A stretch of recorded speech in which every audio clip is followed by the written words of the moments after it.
ओम शांति। बच्चों को यह याद कि आध्यात्मिक यात्रा मुश्किल अनुभव होती है। इस पर बाबा कहते हैं, तुम्हें यह मुश्किल लगता है। क्या तुम जानते हो कि भक्ति मार्ग में तुमने क्या क्या किया था? तुम दर दर भटके, मंदिर मंदिर घूमे और बहुत ठोकरें खाईं। तुमने कितने जप, तप, यज्ञ किए। तुमने सारे शास्त्र पढ़े, लेकिन कोई उन्नति नहीं हुई। तुम नीचे ही आते गए। इसीलिए उसे ब्रह्मा की रात कहा जाता है। रात में ही तो लोग ठोकरें खाते हैं, है न? अगर सही रास्ता पता होता तो वे क्यों ठोकर खाते? अगर उन्हें ईश्वर तक पहुंचने का, स्वर्ग जाने का सही रास्ता पता होता तो वे ऐसे नहीं भटकते। रास्ता पता न होने के कारण ही उसे रात कहा जाता है। भक्ति मार्ग को ब्रह्मा की रात कहा जाता है। आधा कल्प रात है और आधा कल्प दिन, यानी सतयुग और त्रेतायुग दिन है। अच्छा, अगर ब्रह्मा का दिन और रात है, तो क्या वहाँ केवल ब्रह्मा ही होंगे? निश्चय ही, अगर प्रजापिता ब्रह्मा है, तो उनके बच्चे भी होंगे, यानी ब्रह्मा कुमार और कुमारियां भी होंगे। जो यहाँ ब्रह्मा कुमार कुमारी हैं, वे ही स्वर्ग में भी होंगे, वे ही नर्क में भी आएंगे। अब वे फिर से संगमयुग में आएंगे। यह बात कोई नहीं जानता। बाबा ही बच्चों को ज्ञान का तीसरा नेत्र देकर सृष्टि के आदि, मध्य और अंत का राज बताते हैं। वे इसके लिए ज्ञान देते हैं। सिर्फ अभी नहीं, बल्कि पिछले कल्प में भी तुम ब्राह्मण थे, फिर देवता बने। वैसे ही अब भी तुम निश्चय ही बनोगे। तुम आदि सनातन देवी देवता धर्म के हो। तुम ही सतयुग त्रेतायुग में पूज्य बनते हो। द्वापर कलयुग में तुम ही पुजारी भी बनते हो। इसी को अंग्रेजी में वर्शिप वर्दी और वर्शिपर कहते हैं। पूज्य का अर्थ है पूजा के योग्य। पुजारी का अर्थ है पूजा करने वाला। तो आधा कल्प के बाद सारा भारत पुजारी बन जाता है। लेकिन हम ही सतयुग में पूज्य थे, फिर हम स्वयं ही पुजारी बन गए। आत्मा अब यह स्वीकार करती है, तो हम जो पूज्य अवस्था में थे, वही पुजारी भी बनते हैं। फिर इस संगमयुग में हम फिर से पूज्य बनते हैं। कौन बनता है? आत्माएं बनती हैं। बाबा नहीं बनते। बाबा तो सदा पवित्र और पूज्य है, इसलिए वे कभी पुजारी नहीं बनते।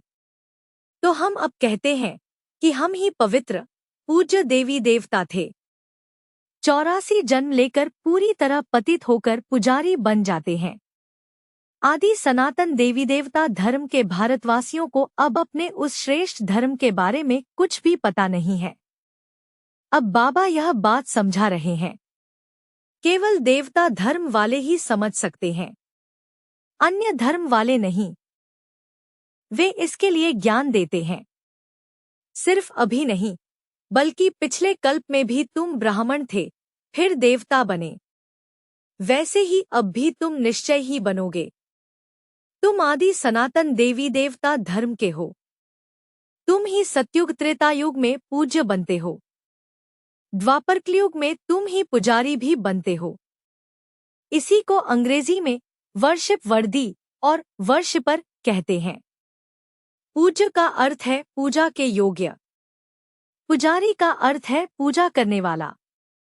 तो आधा कल्प के बाद सारा भारत पुजारी बन जाता है।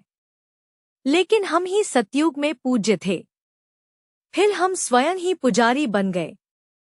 आत्मा अब यह स्वीकार करती है, तो हम जो पूज्य अवस्था में थे, वही पुजारी भी बनते हैं। फिर इस संगमयुग में हम फिर से पूज्य बनते हैं। कौन बनता है? आत्माएं बनती हैं। बाबा नहीं बनते। बाबा तो सदा पवित्र और पूज्य है, इसलिए वे कभी पुजारी नहीं बनते। तो हम अब कहते हैं कि हम ही पवित्र, पूज्य देवी देवता थे। 84 जन्म लेकर पूरी तरह पतित होकर पुजारी बन जाते हैं। आदि सनातन देवी देवता धर्म के भारतवासियों को अब अपने उस श्रेष्ठ धर्म के बारे में कुछ भी पता नहीं है। अब बाबा यह बात समझा रहे हैं। केवल देवता धर्म वाले ही समझ सकते हैं, अन्य धर्म वाले नहीं। जो हमारे धर्म के होकर धर्म परिवर्तन करके दूसरे धर्म में चले गए हैं, वे ही इसे जल्दी समझकर वापस आएंगे, क्योंकि ऐसे बहुत से लोगों ने धर्म परिवर्तन किया है। बाबा कहते हैं कि जो शिव और देवताओं के पुजारी हैं, वे जब तुम समझाओगे तो आसानी से समझ जाएंगे। दूसरे तो खुद भी भ्रमित होंगे और हमें भी भ्रमित करेंगे। तो जो हमारे धर्म से धर्म परिवर्तित हुए हैं, उन्हें यह बात जल्दी स्पर्श करेगी। वे तुरंत समझने का प्रयास करेंगे। अगर वे हमारे धर्म के नहीं हैं, तो वे निश्चय ही स्वीकार नहीं करेंगे। तो देखो, अब आर्य समाज से बच्चे बाबा के पास आए हैं, सिख धर्म से बच्चे आए हैं, सभी धर्मों से आए हैं, मुस्लिम, ईसाई धर्म से। तो वे कौन हैं? वे वही हैं जो आदि सनातन देवी देवता धर्म से धर्म परिवर्तित हुए थे। उन्हें निश्चय ही हमारे धर्म में वापस आना ही होगा, क्योंकि कल्पवृक्ष में हर एक का अपना अलग सेक्शन है। ऊपर परमधाम में आत्माओं का वृक्ष है न? वहां भी अलग अलग सेक्शन है। जब वे अब अलग होंगे तभी ऊपर जाकर सही ढंग से सेट हो सकेंगे। लेकिन ऐसा नहीं है कि उस शाखा के सभी लोग एक साथ नीचे आ जाते हैं। वे क्रम अनुसार आएंगे। तो अभी और भी बहुत सी शाखाएं निकल रही हैं, है न? नए नए धर्म आते जा रहे हैं। सब उनके पीछे क्यों जाते हैं? क्योंकि अगर वह आत्मा अभी अभी आई है तो वह पवित्र होगी, है न? इसलिए उनका प्रभाव बहुत जबरदस्त होगा, उनका रूप भी अच्छा होगा। तो इस समय देवता धर्म की नींव नहीं है। मानव सृष्टि वृक्ष के लिए देवता धर्म ही नींव है। वह अब नहीं है। अब उस नींव को फिर से डालना है। देवता धर्म की रचना हो रही है, स्थापना हो रही है। यह सबसे श्रेष्ठ धर्म है। क्यों? क्योंकि वहां कामविकार क्या होता है यह भी नहीं जानते। ऐसा कैसे बने? उसके लिए युक्ति है कि सभी को भाई बहन के रूप में देखना सीखो। हमें भाई बहन बनना ही है। अब हमने यह जान लिया है कि हम एक पिता की संतान हैं। अगर सभी एक पिता की संतान हैं, तो सभी भाई बहन हैं। फिर जब शरीर में आते हैं, तो भाई बहन होते हैं। उस नई सृष्टि की स्थापना अब हो रही है। तो नई सृष्टि की स्थापना हो रही है। उसमें सबसे पहले कौन आते हैं? ब्राह्मण आते हैं। तो ब्राह्मण वे हैं जो ब्रह्मा द्वारा जन्म लेते हैं। तो फिर प्रजापिता ब्रह्मा की भी निश्चय ही आवश्यकता है। इसे रुद्र ज्ञान यज्ञ कहा जाता है। इसीलिए कहा जाता है कि वे यज्ञ से प्रकट हुए, जैसे द्रौपदी यज्ञ से जन्मी थी। तो हम ही उस यज्ञ से जन्मे ब्राह्मण हैं। हम यज्ञ से ही जन्म लेते हैं और उस यज्ञ की रक्षा भी ब्राह्मणों को ही करनी है। उसके लिए प्रजापिता ब्रह्मा की संतानें निश्चय ही चाहिए। उस प्रजापिता ब्रह्मा को ही ग्रेट ग्रेट ग्रैंडफादर कहा जाता है, आदि पिता। तो ब्राह्मण ही नंबर 1 पर हैं, ईश्वर की प्रत्यक्ष रचना। तो वे चोटी के समान ऊंची स्थिति में हैं, जो ईश्वर द्वारा सीधे रचे गए हैं। अन्य धर्म वाले भी आदम और ईव को मानते हैं। इस समय तो देखो, हम ही वह आदम और ईव हैं, है न? जो ईश्वर द्वारा सीधे रचे गए हैं। तो अगर वहां उनका उल्लेख है और उन्हें सम्मान दिया जाता है, तो उन्होंने कुछ तो किया होगा, है न? जब हम यह समझाते हैं, तो वे कुछ हद तक समझ सकते हैं।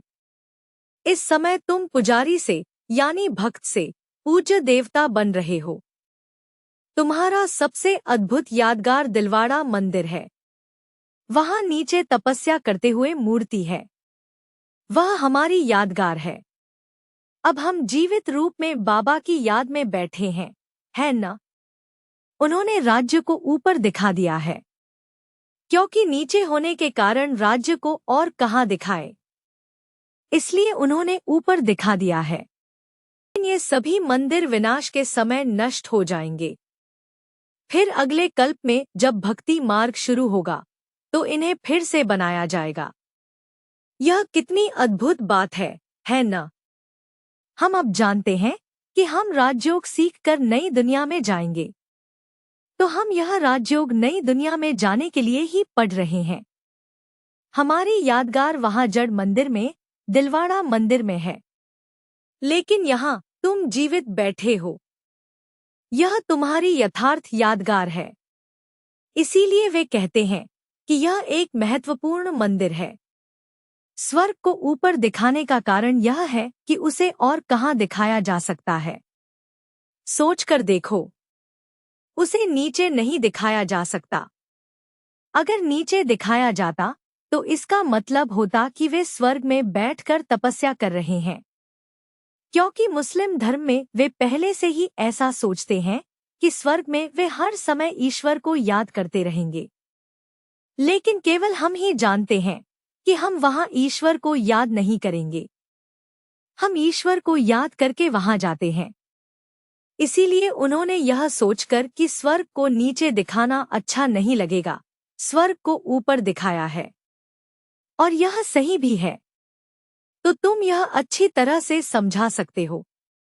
उन्हें बताओ कि भारत स्वर्ग था और अब नर्क बन गया है। अगर वे हमारे धर्म के होंगे तो वे जल्दी समझ जाएंगे। हिंदू धर्म के भी बहुत से लोग दूसरे धर्मों में चले गए हैं, है ना? तो उन्हें वापस हमारे धर्म में लाने के लिए बहुत प्रयास करना पड़ता है। बस इतना कहना ही काफी है। स्वयं को आत्मा समझो और केवल बाबा को याद करो। तुम्हें और कुछ ज्यादा कहने की भी आवश्यकता नहीं है।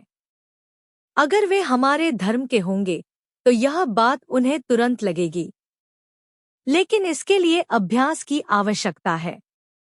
बिना अभ्यास वालों को बिल्कुल भी नहीं बोलना चाहिए, नहीं तो वे उलझुल बातें करके बाबा का नाम बदनाम कर देंगे। तुम्हें अन्य धर्म वालों को भी समझाना है। कैसे? तुम ईश्वर के पास जाना चाहते हो, है न? उसके लिए स्वयं को आत्मा समझो और पिता को याद करो। तुम्हें स्वयं को परमात्मा नहीं समझना चाहिए, यह उन्हें बताओ। यह अन्य धर्मों की तुलना में मुख्य रूप से हिंदू धर्म के लिए आवश्यक है, क्योंकि हिंदू ही स्वयं को ईश्वर मानते हैं। तो अगर तुम स्वयं को आत्मा समझकर बाबा को याद करते हो तो अनेक जन्मों के पाप नष्ट हो जाएंगे और तुम मुक्तिधाम चले जाओगे। तो उन्हें बताओ कि हमारे लिए यह एक मनमनाभव मंत्र ही काफी है। यह कहने के लिए हिम्मत भी चाहिए। यह सेवा केवल शक्तियां जो शेरनियां हैं ही कर सकती हैं।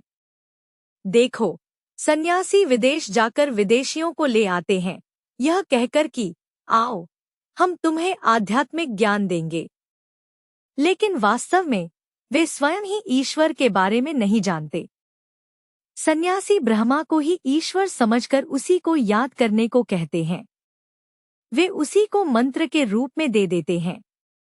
वे कहते हैं कि यह एक पक्षी को पकड़कर पिंजरे में बंद करने जैसा है। वे उससे आगे सोच ही नहीं सकते। वे ऐसे ही फंस गए हैं। इसीलिए जब हम उन्हें ज्ञान देते हैं तो वे समझ नहीं पाते, तो उन्हें समझाने में भी समय लगता है। वे धीरे धीरे सोचेंगे। बाबा कहते हैं कि हर चित्र पर तुम्हें लिखना चाहिए भगवान शिव के महावाक्य, क्योंकि वे पूछेंगे कि तुम्हें यह ज्ञान कैसे मिला, है न? तुम्हें कहना चाहिए कि यह ईश्वर बता रहे हैं, हम किसी शास्त्र को पढ़कर नहीं बता रहे हैं। आज दुनिया में सब अनाथ हैं। क्यों? वे ईश्वर को नहीं जानते, क्योंकि वही सच्चे माता पिता है।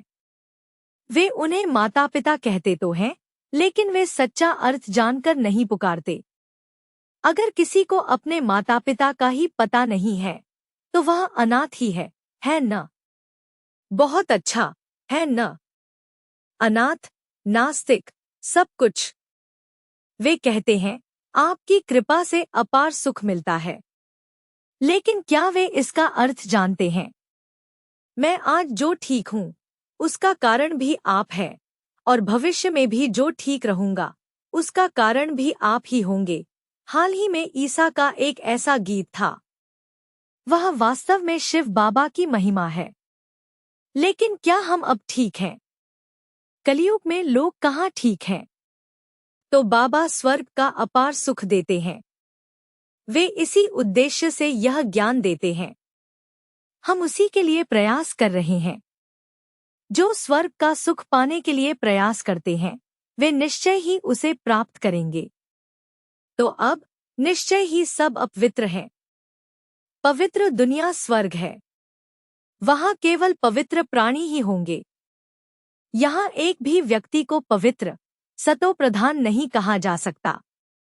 लेकिन वही देवता जो सतयुग में सतोप्रधान थे, अब बार बार पुनर्जन्म लेकर कलयुग में तमोप्रधान, अपवित्र और गंदे हो गए हैं। ईसा के बाद उनके धर्म के अनुयायी ईसाई ऊपर से आएंगे। वे कैसे आएंगे? वे सतोप्रधान होकर आएंगे, है न? लेकिन जब उनकी संख्या लाखों में हो जाती है, तभी उनकी सेना युद्ध करने और राज्य प्राप्त करने के लिए तैयार होती है। देखो, ईसाई और मुस्लिम धर्मों में ऐसा लगता है जैसे वे अन्यायपूर्वक चीजें छीनते हैं, मानो ईश्वर स्वयं उन्हें यह सिखा रहा हो, क्योंकि उन्हें इसी तरह से छीनना है। लेकिन हम राज्य की स्थापना करते हैं, वे छीनते हैं। देखो कितना बड़ा अंतर है। तो वे 2500 साल बाद आते हैं, इसलिए उनके पास सुख भी कम है और दुख भी कम है। लेकिन तुम्हारे जैसा सुख किसी को नहीं मिल सकता। इतना ही नहीं, हमें 3/4 सुख मिलता है। जब वे सुखी होंगे, हम भी सुखी होंगे। हम उनके आने से 2500 साल पहले से सुखी थे। तो हम कितने भाग्यशाली हैं, है न? तो वे कहते हैं कि जैसा सुख हमने अनुभव किया है, वैसा कोई नहीं कर सकता। हमने इतना सुख अनुभव किया। हम अब खुद को उस सुखधाम में जन्म लेने के लिए तैयार कर रहे हैं। अन्य सभी धर्म स्वर्ग में आते ही नहीं हैं। आदि सनातन देवी देवता धर्म को छोड़कर कोई अन्य धर्म नहीं आता। जब भारत स्वर्ग था, तो पूरे कल्प में दुनिया में भारत जैसा पवित्र कोई महाद्वीप नहीं था। तो बाबा कब आते हैं? इस संगमयुग में। तभी वे ईश्वरीय राज्य की स्थापना करते हैं। स्वर्ग में किसी भी प्रकार का युद्ध या लड़ाई झगड़ा बिल्कुल नहीं होता। वह सब बहुत बाद में शुरू होता है। स्वर्ग समाप्त होने और नर्क शुरू होने के बाद नर्क की शुरुआत में भी कोई लड़ाई नहीं होती। यह बहुत देर से शुरू होती है, लगभग द्वापर युग के अंत में या कलयुग की शुरुआत में। तब भी भारतवासियों ने उतनी लड़ाई नहीं लड़ी। यह तो दूसरे थे जिन्होंने इतनी लड़ाई लड़ी, है न? वे आपस में थोड़ा लड़कर अलग हो गए। जब नौकर आए तो भारत टुकड़ों में बंटा हुआ था। उसका कारण क्या था? यहाँ वे संपत्ति के मुद्दों पर आपस में लड़ते हैं और अलग हो जाते हैं। बस इतना ही। बाहर जाकर छीनने जैसी कोई बात नहीं है। द्वापरयुग में वे एक दूसरे पर आक्रमण करते हैं और लड़ते हैं। तो इन सभी चित्रों को बनाने के लिए बहुत बुद्धि की आवश्यकता है न?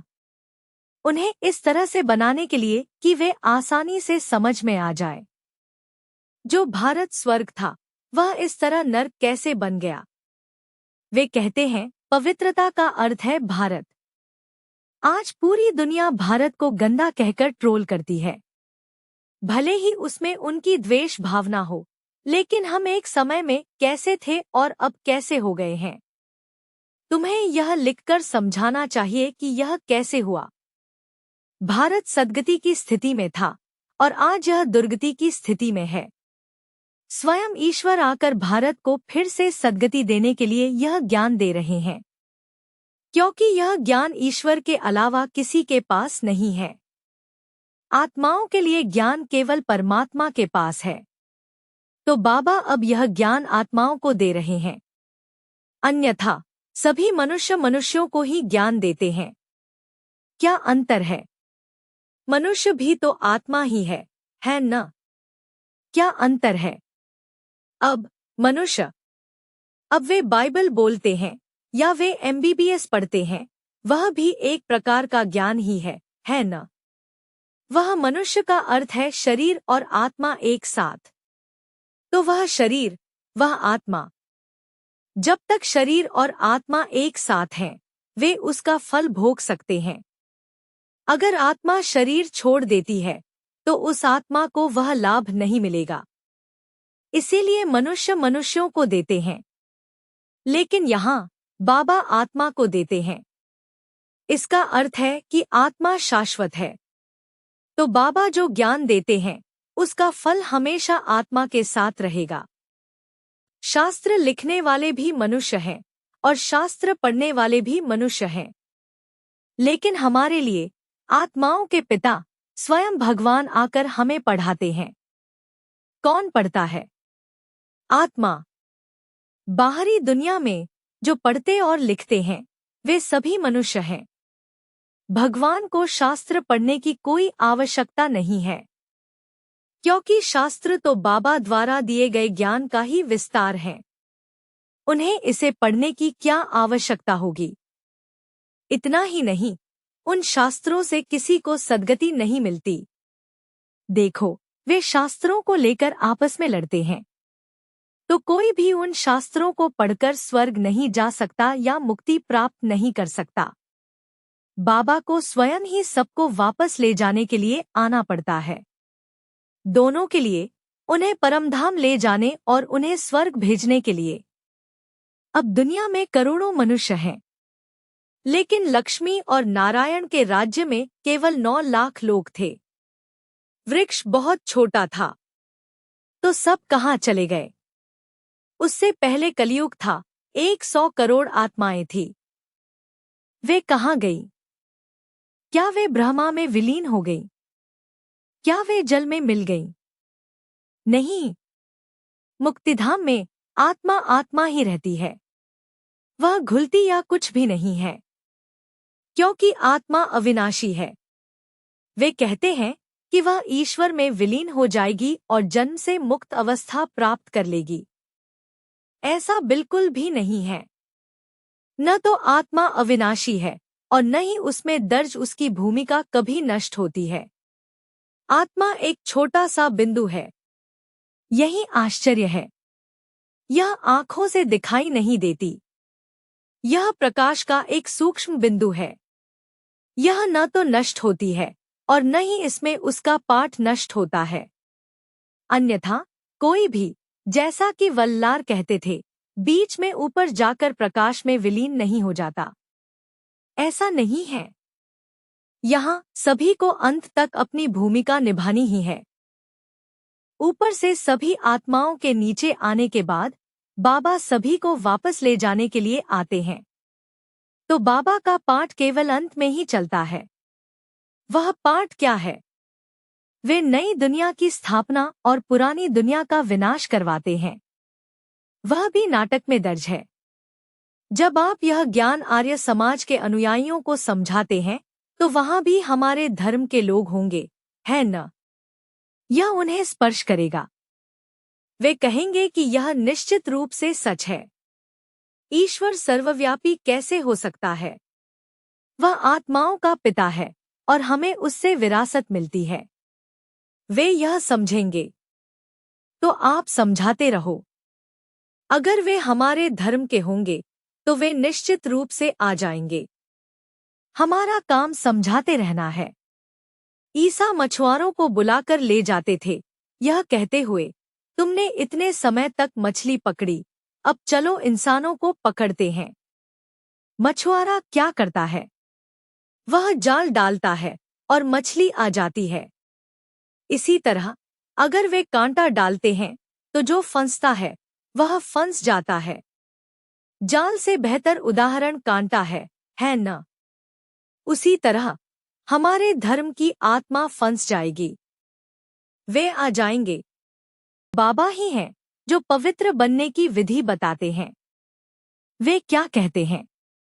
केवल मुझे याद करो, क्योंकि मैं पतित पावन हूँ। केवल मुझे याद करने से ही तुम्हारे पाप कटेंगे। जब तुम्हारे पाप कट जाएंगे और तुम पवित्र हो जाओगे, तभी तुम मुक्तिधाम आ सकते हो। तो यह सभी धर्मों के लोगों को बताओ, क्योंकि सभी आत्माओं को परमधाम जाना ही है न? वे क्या कहते हैं? देह के सभी धर्मों को छोड़कर स्वयं को आत्मा समझो और मुझे याद करो, तो तुम तमो प्रधान से सतो प्रधान बन जाओगे। उन्हें यह बताओ, तो देह के सभी धर्म क्या हैं? हिंदू, ईसाई, मुस्लिम, गुजराती, मराठी, इन सभी को छोड़ दो। बस स्वयं को आत्मा समझो और पिता को याद करो। इसी को योग अग्नि कहते हैं। तो सावधानी से कदम उठाना चाहिए, क्योंकि हर कोई नहीं समझेगा। बहुत सतर्क रहना होगा। बाबा कहते हैं, है न, सांप भी मर जाए और लाठी भी न टूटे। उसी तरह हम सावधानी से जांच कर रहे हैं कि क्या वे हमारे धर्म की आत्मा है। बस इतना ही। ज्ञान देते समय अगर वे हमारे धर्म के हैं, तो वे चुंबक से लोहे की तरह चिपक जाएंगे। तो बाबा कहते हैं, मैं अकेला ही पतित पावन हूँ। तुम सब अभी अपवित्र हो। पवित्र हुए बिना तुम स्वर्ग तो क्या, मुक्तिधाम भी नहीं आ सकते। तो इसका क्या मतलब है?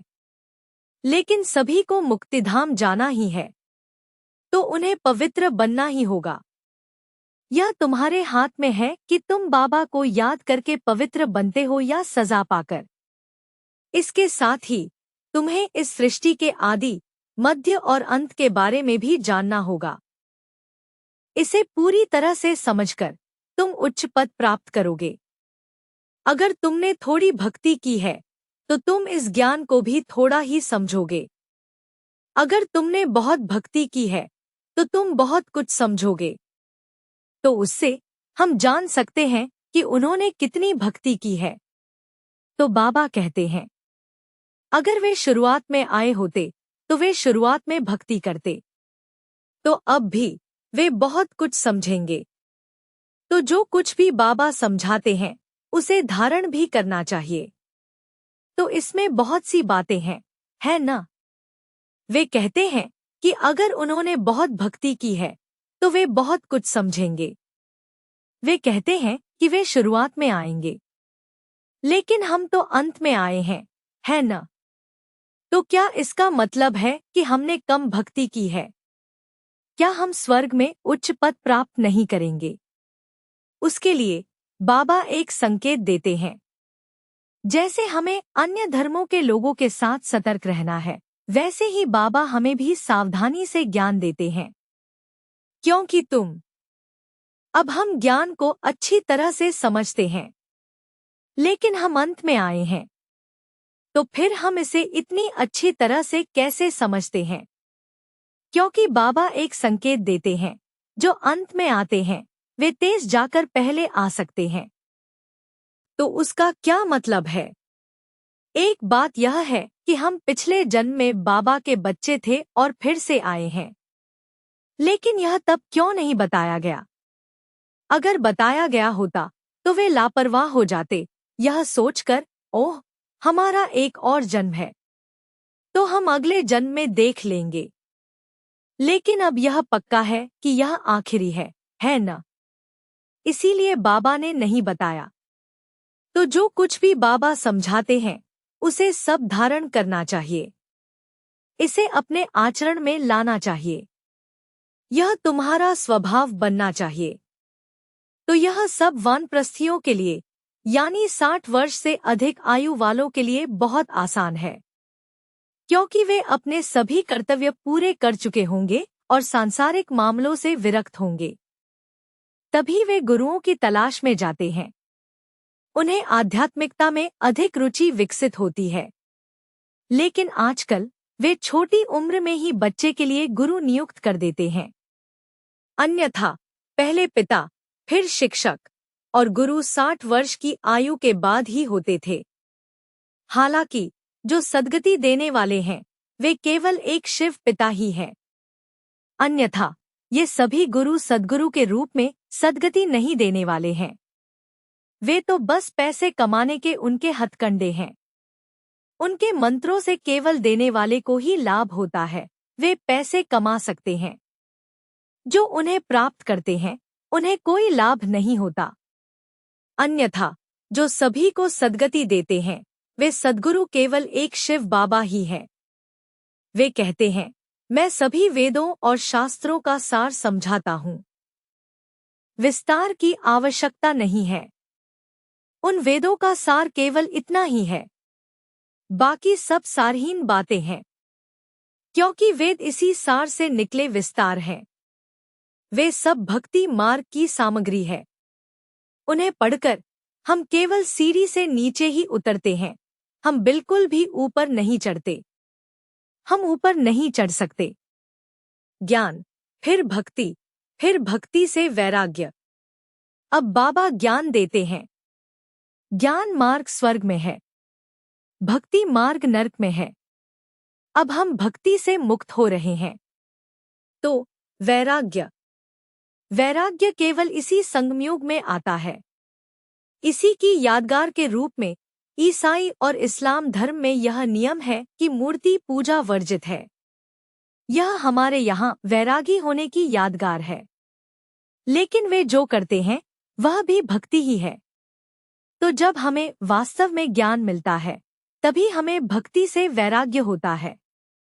हमें इस पुरानी दुनिया से वैराग्य होता है। अन्यथा यह दुनिया को छोड़कर चले जाने की बात नहीं है। दुनिया को छोड़कर कोई कहाँ जा सकता है? लेकिन हम जानते हैं कि यह दुनिया नष्ट होने वाली है। इसलिए बुद्धि से हम इस सारहीन दुनिया का संन्यास करते हैं। हम इससे बिना किसी लगाव के रहते हैं। उसके लिए यदि तुम स्वर्ग को याद करते रहोगे तभी तुम वहां जा पाओगे। यह एक जेल है, रावण की जेल। जो जेल में है वे बाहर निकलना चाहेंगे, है न? हमें भी ऐसा ही महसूस करना चाहिए। लेकिन यहाँ से बचकर अपने घर परमधाम जाने के लिए कोई भी पवित्र हुए बिना नहीं जा सकता। पवित्र बनने का एकमात्र तरीका याद की यात्रा है। बाबा वही सिखाने आते हैं। भारत में खून की नदियां बहने वाली हैं। उसके बाद दूध की नदियां बहेंगी। इसीलिए विष्णु को क्षीर सागर में दिखाया गया है। खून की नदियां बहने के बाद क्षीर सागर बहेगा। विष्णु वहां है। हम स्वर्ग को क्षीर सागर कहते हैं। तो इस अंतिम तीसरे विश्व युद्ध के माध्यम से मुक्ति और जीवन मुक्ति का द्वार खुलता है। सभी आत्माएं ऊपर जाएंगी। तो जिस हद तक बच्चे इस याद की यात्रा में और दैवी गुणों की धारणा में प्रगति करेंगे, उस हद तक आवाज फैलेगी। यानी यह खबर फैलने लगेगी कि ईश्वर आ गए हैं। जैसे जैसे आप प्रगति करेंगे, ऐसा लगेगा जैसे युद्ध शुरू हो गया है। एक छोटा सा भड़काऊ भाषण ही काफी है। इससे पहले कुछ ऐसा ही हुआ था। कई लोगों के लिए एक भाषण से एक बड़ा मुद्दा खड़ा हो गया। हर जगह मुंह से बात निकल जाने के कारण ही समस्याएं होती हैं, है न? तो वे समझ गए हैं कि इसके कारण युद्ध निश्चय ही होगा। तो युद्ध चल ही रहा है। एक व्यक्ति तो दूसरे को युद्ध छेड़ने में मदद भी कर रहा है। आज जहां युद्ध हो रहे हैं वहां यही हो रहा है न? तुम्हें भी नई दुनिया चाहिए, है न? तो पुरानी दुनिया का विनाश निश्चय ही होना है। उसमें भी लाभ देखो। लेकिन हमारा इससे कोई संबंध नहीं है। हमें अलग रहना चाहिए। अच्छा, ओम शांति। अद्भुत मुरली देने वाले प्यारे माता पिता को प्यार भरी यादें और सुप्रभात। हम जानते हैं कि यह पुरानी दुनिया अब समाप्त होने वाली है। इसलिए हमें उससे पहले बुद्धि से पुरानी दुनिया को भूल जाना चाहिए। हमें उसका संन्यास करना है। अन्यथा हम इस दुनिया को छोड़कर कहीं नहीं जा सकते। हमें बस इसे बुद्धि से भूलना है। अपने घर, परमधाम, जिसे निर्वाण धाम कहा जाता है, जाने के लिए हमें पूरी तरह से पवित्र बनना होगा। हमें सृष्टि के आदि, मध्य और अंत को भी समझना होगा और स्वर्ग में उच्च पद प्राप्त करना होगा। वरदान: ऐसे यथार्थ सेवाधारी बनो जो किसी भी आत्मा को प्राप्ति का अनुभव कराए। सच्चे सेवाधारी बनो। उसके लिए स्पष्टीकरण: सच्ची सेवा भावना का क्या अर्थ है? इसका अर्थ है कि हर आत्मा का भला हो, ऐसी शुभ भावना और श्रेष्ठ कामना रखना। यही सेवा की भावना है। हमें इसी भावना से सेवा करनी है। तो सेवा भावना रखने का अर्थ है हर आत्मा की भावना के अनुसार फल देना। हमारे धर्म की आत्मा को जीवन मुक्ति मिलती है, अन्यथा मुक्ति। हमें यही देना है। सेवा का अर्थ है किसी भी आत्मा को प्राप्ति रूपी फल का अनुभव कराना। ऐसी सेवा में तपस्या भी शामिल होती है, क्योंकि आप उन्हें अपने संकल्पों की शक्ति के माध्यम से प्राप्ति रूपी फल का अनुभव कराते हैं। तो उसके लिए बाबा की याद भी बहुत महत्वपूर्ण है न? इसलिए इस सेवा में तपस्या यानी योग भी शामिल है। तो जहाँ यह यथार्थ सेवा भावना है, वहाँ सेवा और तपस्या की भावना अलग अलग नहीं होती, वे एक होती हैं। तो जिस सेवा में त्याग या तपस्या नहीं है, वह केवल नाम की सेवा है, सच्ची सेवा नहीं।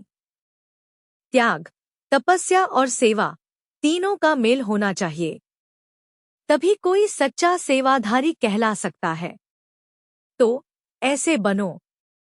स्लोगन: यदि नम्रता, धैर्य और साहस एक साथ हों, तो क्रोध की अग्नि शांत हो जाएगी। साहस भी होना चाहिए और नम्रता भी होनी चाहिए। दोनों बराबर होने चाहिए। नम्रता के बिना साहस अहंकार बन जाता है। वह क्रोध को और भड़काएगा। क्रोध की अग्नि को बुझाना है न? उसके लिए नम्रता बहुत महत्वपूर्ण है। यही सेवा की भावना है। हमें इसी भावना से सेवा करनी है। तो सेवा भावना रखने का अर्थ है हर आत्मा की भावना के अनुसार फल देना। हमारे धर्म की आत्मा को जीवन मुक्ति मिलती है, अन्यथा मुक्ति। हमें यही देना है। सेवा का अर्थ है किसी भी आत्मा को प्राप्ति रूपी फल का अनुभव कराना।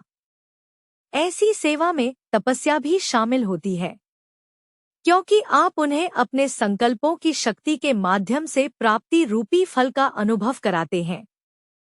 तो उसके लिए बाबा की याद भी बहुत महत्वपूर्ण है न? इसलिए इस सेवा में तपस्या यानी योग भी शामिल है। तो जहाँ यह यथार्थ सेवा भावना है, वहाँ सेवा और तपस्या की भावना अलग अलग नहीं होती, वे एक होती हैं। तो जिस सेवा में त्याग या तपस्या नहीं है, वह केवल नाम की सेवा है, सच्ची सेवा नहीं। त्याग, तपस्या और सेवा तीनों का मेल होना चाहिए, तभी कोई सच्चा सेवाधारी कहला सकता है। तो ऐसे बनो। स्लोगन: यदि नम्रता, धैर्य और साहस एक साथ हों, तो क्रोध की अग्नि शांत हो जाएगी। साहस भी होना चाहिए और नम्रता भी होनी चाहिए। दोनों बराबर होने चाहिए। नम्रता के बिना साहस अहंकार बन जाता है। वह क्रोध को और भड़काएगा। क्रोध की अग्नि को बुझाना है न? उसके लिए नम्रता बहुत महत्वपूर्ण है।